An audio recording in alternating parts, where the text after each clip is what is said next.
Case is all packed, ready to be closed. Today is the day, ready to hopefully be flying to Portugal. I am so excited. There are just no words. And there we are, signed, sealed. I do have to take quite a lot of clothes because I am planning on being away until August. Bye bye, planties. So I'm hoping that my avocado plants are going to survive me being away for a while. I have put some water in the bottom, and I have put in these bottles filled with water with a little hole at the bottom. And the principle is that if the water in the green container drops below the level of the hole in the bottle, the water will come out of the bottle and fill it up. So this is an experiment. We'll see if it works. I feel like a bandit.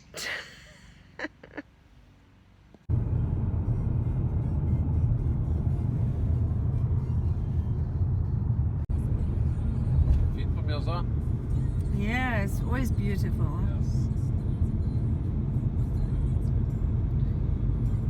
Have you been med skiblander? No. No. And then waiting for the train to take me to the airport, and I discovered I was on the wrong platform, so thank goodness I made it to platform 2 in time. No masks on the train in Norway. In fact, Norwegians aren't wearing masks, but you are practicing social distancing because every second seat is taped over. And as I was getting ready to leave the train at Gardermoen Airport in Oslo, I suddenly remembered I had left my phone charger at home, as well as my headphones. And later on, I also remembered I had left my sunglasses. So 3 important items that I had left behind in my excitement to get to Portugal.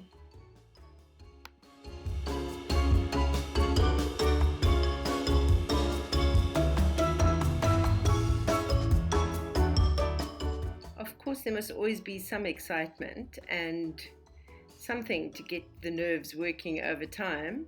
So when I checked to see the flight was on, that was great.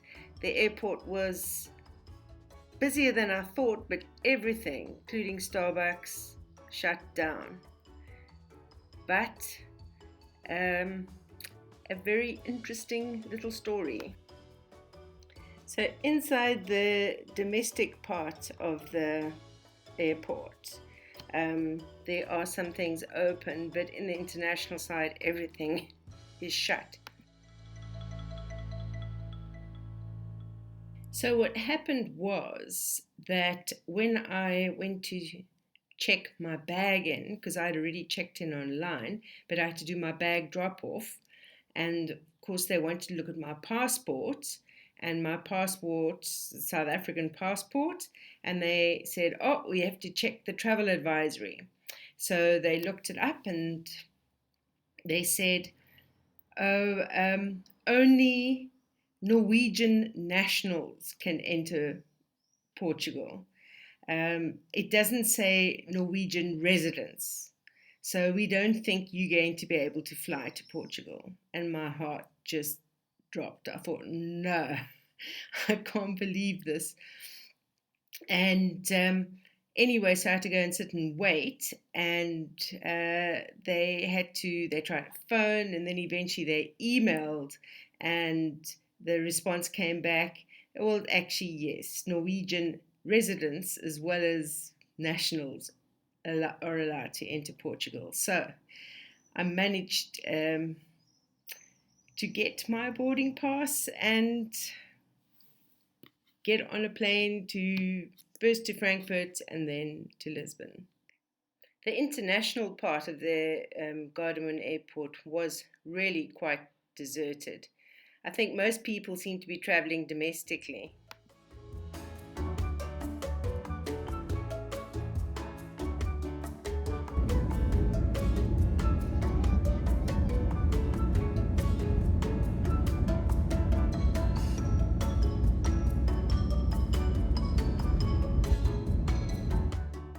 And for all those negative people and naysayers who said that I was crazy for even trying to get to Portugal, the plane is about to lift off.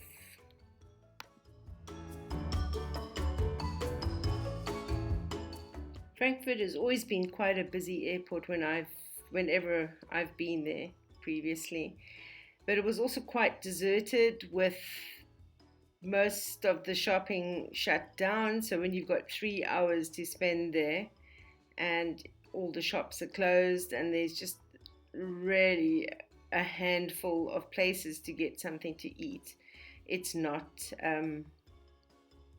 ideal, I suppose, but at least some planes are flying. And I thought, oh, there's not going to be anybody on this flight. And then just before, people just arrived out of nowhere, and this flight was so packed. They did away with saving the middle seat, and apparently the flight attendant later told me there were 2,000 people waitlisted for this flight. They called my name over the PA system and I panicked, thinking, oh no, they're going to throw me off the flight, but they just wanted to know if I'd be happy with this emergency seat.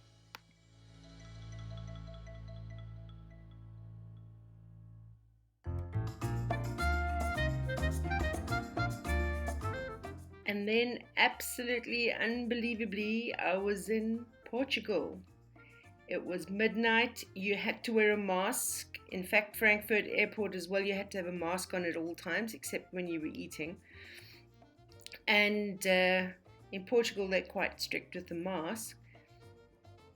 And my bag arrived, easy to recognize, and midnight. But the hotel I booked just was 300 meters away, so just across the road. And my camera died. So I got in at about midnight last night and staying in the hotel next to the airport, the Trip Hotel, and it's really very, very comfortable bed. It's got a little shower and toilet, but here's my view. There you can see the airport. That's how close I am to the airport. So I actually just walked across the road to the hotel last night, but I see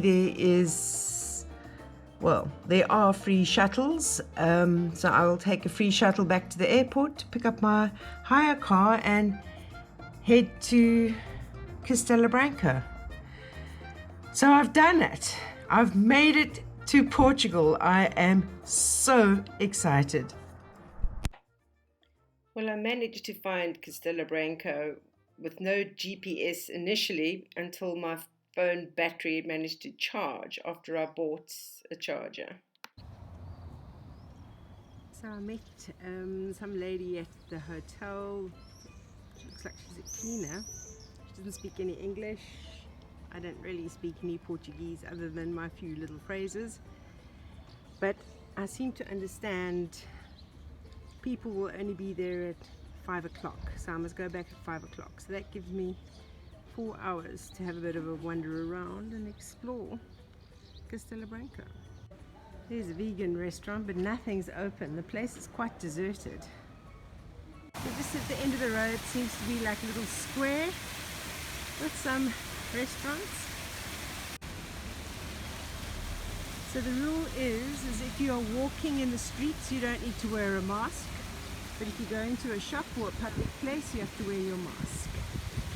I'm going to try one of these little restaurants. settled on Indian food. Don't knock me. I know I'm in Portugal and should be eating Portuguese food, but this was really delicious. And with every cent, it cost 16 euros, and I had dessert, even delicious mango ice cream. So, this is my room in the little hotel in Castelo Branco. It's basic, a little bit old fashioned, but I mean, look at the TV set. But here's the little bathroom with a toilet and a little shower and a miniature bath. It's fine. It's all I need. $20 a day, can't go wrong. And I've even got a little balcony. Not too sure how to get to it. Ooh. Have to cool down, I think.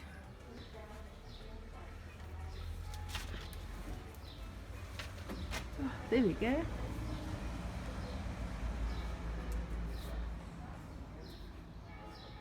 Perfect. I apologize for the bad quality of this clip, but I'm sitting in my room in Castelo Branco, and the lighting isn't that good, but I'm here. I have arrived. And tomorrow, I'm morning early. I'm going to be meeting up with one of the agents and going to see 4 different farms he says he's got to show me. So watch for that exciting video. And if you can like, comment below, subscribe, that'll be awesome, because I'll be recording my whole journey to buying a farm in Portugal. So have a good one, and I'll see you on my next adventure.